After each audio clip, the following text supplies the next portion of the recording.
So in my last slide, it occurred to me that some of you might not know what those forms are or referring to. I'm sure a lot of you do, but I don't know. I just got to thinking, and this whole form filling out experience has kind of brought back some memories for me that are, slightly triggering, and I just feel like ranting. And as an autism mom, I feel like it is kind of my duty to share with the world what it is like on the inside when you're going through the process that we're going through. But anyway, I have mostly homeschooled my youngest son. Up until this last year, we put him in a private school, Montessori school, because homeschooling was not working for him anymore, and it was really burning me out. I needed to outsource with the hope that it would be the best thing for him and for all of us. And overall, it definitely has been. But at the end of the school year now, we are thinking of switching to public school because they have lots of services available to kids with special needs. And before our son ages out of our elementary school that is like literally a minute from our house, we kind of feel like maybe it's worth a try. So we just began the process of writing a new IEP for him and getting him into our local school system here in Tennessee. And so far, the staff, the teachers and everyone that I've interacted with are amazing individuals, hard workers. They know what they're doing. I have full faith in the program and the evaluation process. But what bugs me, and I'm sure bugs a lot of other parents, are these weird forms that they give us to fill out. Rate and score our children based on their behavior. And, some of it is definitely less intense. I just dropped one than others. But it is so, I don't know. Am I just an overthinker? Is that why it's so intense to me? And I think what bugs me the most is these evaluations are so focused on the negative things, the negative behaviors, the odd behaviors, the weird behaviors, things that are unusual. All of those words, the vocabulary words, have such a negative connotation for most people. And it's kind of highlighting like the zingers, like the thing that hurts, the times when you know your child is different from everyone else, and that it makes their life more difficult.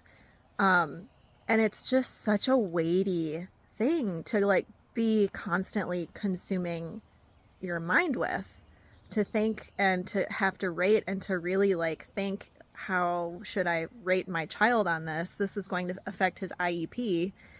And it's just so negative. What it does not account for are the gifts and the special abilities and the unique perspectives, and how that affects how he plays and how he interacts with other children, and how that's actually a blessing sometimes to have somebody with a unique perspective who sees the world a little differently. And yes, of course, it has its challenges. There are social struggles. There are communication struggles. There are, too high expectations and, an inappropriate emotional response to things. All of that is there. But there's also a lot of really cool things, and you just have to ask their parents what's cool about your kid, and they will tell you a bunch of really interesting, unique things that differs from the next person. And we need people like that in the world. We need diversity of thought. We need people with special gifts and abilities. And I know that the IEP and the people at the school, whoever we work with in the future, whether it's a therapist or whatever, they all know that, right? And they recognize that, and they celebrate their differences and how they make them unique and special, and how they offer more to the world and to the society than a neurotypical brain would. I think it's just hard as a parent to sit here and be forced to reflect on all of the negative. And it just brings up a lot of really rough memories. Like, for example, I recently reread through this process, like I had to bring our official diagnosis, that we got from where we had our evaluation done. And it's a 12-page document. And there are detailed descriptions and accounts for what went down in the office. Things that I would rather forget. I don't want to remember the fact that he tried to run away several times. He literally would bolt out the door. I didn't know at the time that was eloping, that is a thing that autistic kids do. I did not know that at the time, but I know that now. And it's just hard when you go through that experience as a mom or a dad, your kid is throwing things at you or at the clinician, the tester, the therapist, the doctor, or running away, or throwing darts. Like, it's hard to take a very heightened emotional experience and discuss it so clinically and separate the emotion from it. That's hard. And it makes me angry. I don't know. I'm just having a little fest over here.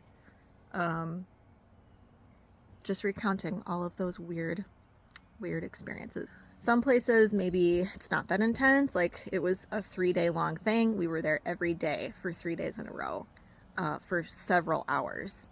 I think some smaller institutions probably have an easier diagnosing experience, a little less intense.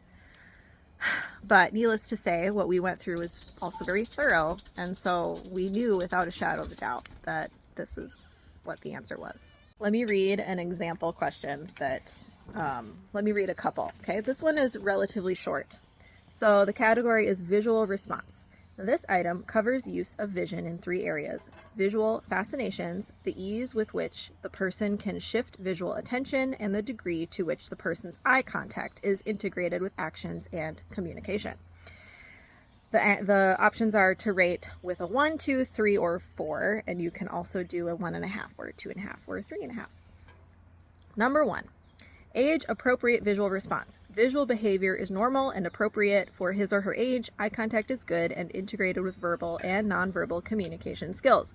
Easily shifts visual attention. Number 2, mildly abnormal visual response. Okay, so may stare inappropriately at others. Eye contact is not consistently integrated with verbalizations. Included at this level is any inconsistency in eye contact, regardless of the proportion of time he or she makes eye contact. May show more interest than is typical in describing small details in room or in looking at specific objects, such as moving parts, lights, or mirrors. Number 3, moderately abnormal visual response. Eye contact is not integrated with verbalizations. Obvious visual fascination with objects, lights, mirrors, spinning toys, and so on, may use peripheral vision to look at things. Obvious difficulty shifting visual attention from high interest items. Number 4, severely abnormal visual response. Persistent avoidance of eye contact, excessive interest in looking at specific objects, or in looking at objects in a peculiar way. This is just the childhood autism rating scale for the high functioning version. So that one was like easier for me to answer. This one is really difficult. Thinking/cognitive integration skills. This is a rating of the person's ability to understand the meaning of larger concepts and the ability of the person to integrate relevant details into a meaningful overview or a central coherence. Part of this process involves the person's ability to discriminate between relevant and irrelevant details. Number 1, age-appropriate thinking and cognitive integration skills. Able to understand the meaning of information presented either pictorially in writing or verbally. He or she demonstrates central coherence, that is, the ability to attend to relevant versus irrelevant details and integrate this information into a meaningful overview. Number 2, mildly impaired in specific thinking. Delayed thinking compared to persons of same age. Difficulties may be seen in distinguishing relevant from irrelevant cues for conceptualizing, or person can verbalize an overall understanding but is unable to articulate how meaning was derived. At times, supportive presence of another person helps with comprehension. Number 3, moderately impaired in specific thinking, cognitive integration skills, notable difficulties comprehending meaning and integration information into overall conceptualization. Sorry, I'm trying to read too fast, but shows great attention to specific things and concrete details. Frequently requires specific prompts from others to attend to relevant details or grasp the larger conceptualization. Severe delay in specific, blah, blah, blah, shows repeated and consistent difficulty distinguishing relevant from irrelevant details, even with persistent efforts from another, may not be able to conceptualize the overall meaning of information. I just don't know how like, that is hard. That is really hard, even as a parent who obviously you know your child best. Like, how do I choose where to put him? And then the other thing too, with autism, some days it's really easy. He's in a good mood. There's not a lot of sensory overstimulation. He is engaged in an interest of his, and so his ability to do things like that come really easy. And the next day, his sensory bucket has been overfilled, and he had a conflict with a sibling or a kid at school, and there's no chance. Like, none of that is going to go down. So, okay, I need to practice some coping skills now. Anyway, wish me luck in continuing to dissect and decipher my child's behavior for the purpose of developing an IEP. It is not for the faint of heart, and I don't know. It's just a struggle sometimes, especially when it reminds me of the process and what it was like to have to do all of that 4 years ago, to find out, whether or not it was actually autism. So anyway, just take that how you want it and wish me luck. And I know that the teachers do not, they didn't make these forms. They're just using the tools that they were given to aid in the process of getting a thorough and helpful IEP written for a child in need, right? So it's not that it doesn't help or doesn't work. It's just like a hard thing that you have to go through. I just wish that maybe someday somebody who makes decisions about these things will add a little section at the end. Tell us what you love about your child. Just write a little, a couple sentences or a paragraph, and write down how you think that they're gifted, or what are their special interests. Where do you see them succeeding? Like, where are the wins? Because after having to focus so much on all of that negative stuff, it would be nice to end on a high note. It would be nice to just refocus and reframe the brain.